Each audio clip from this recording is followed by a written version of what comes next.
I'm Linsey Cottrell and this video is for #iamCEnv. I'm a Chartered Environmentalist with the Royal Society of Chemistry and I work for a small UK environmental charity called the Conflict and Environment Observatory. Before that I worked in the environmental consultancy sector for over 20 years.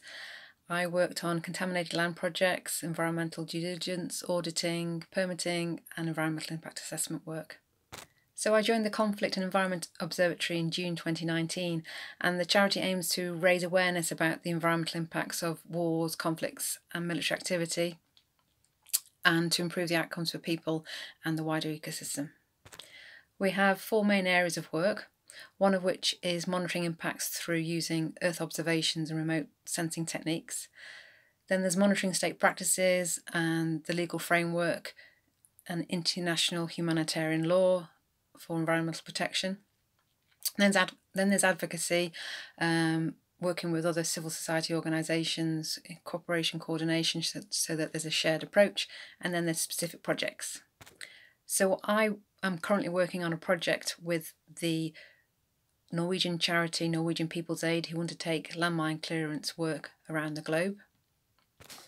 Although it may be seen as an old and resolved problem, landmines still affect around 60 million people around the world. This project is looking at improving the environmental practices when landmines are cleared and destroyed. So looking at how vegetation clearances takes place, machinery used, disposal of ordnance, waste management practices and land use post-clearance as well. I do my job because it's an area which has had little attention in the past, and although things are changing and there's still a lot of work to be done. The problem is that the environment is often seen as fairly inconsequential when it comes to conflicts, and there can be a view that environmental impacts are collateral damage and in some cases justified in terms of military necessity. Post-conflict, and rightly so, there's a prioritisation towards dealing with basic human needs of food, shelter and medical support, and the environment is often very secondary.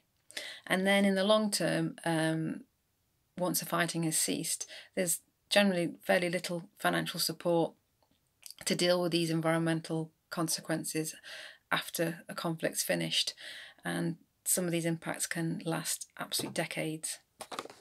So that's a quick summary of my background and what I do. Hope you found it interesting and thanks for listening.